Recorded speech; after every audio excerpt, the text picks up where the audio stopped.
grand-mère a grandi dans les quartiers pauvres de Chicago à l'époque de la Prohibition.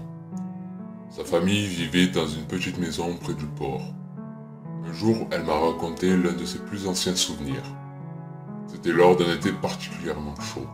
Elles avaient trouvé une partie peu fréquentée d'une passerelle en bois près d'un entrepôt abandonné. Toutes les nuits pendant plusieurs week-ends, les deux filles marchaient jusqu'au quai et s'asseyaient ensemble au bord de la jetée pendant que le soleil se couchait.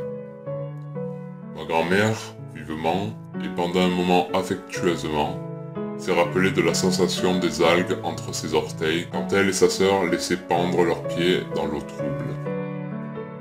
Quelques années plus tard, elle était retournée voir cet endroit. L'entrepôt avait été démoli. Curieuse, elle avait demandé au département de l'organisation et du développement ce qui s'était passé. Apparemment, l'entrepôt avait appartenu pendant un temps à la pègre locale, qui l'utilisait comme une base d'opération pour un réseau de prostitution.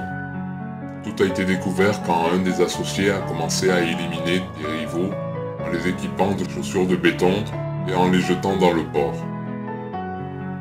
Les enquêteurs ont trouvé presque 2 douzaines de corps dans les eaux d'un quai isolé à proximité.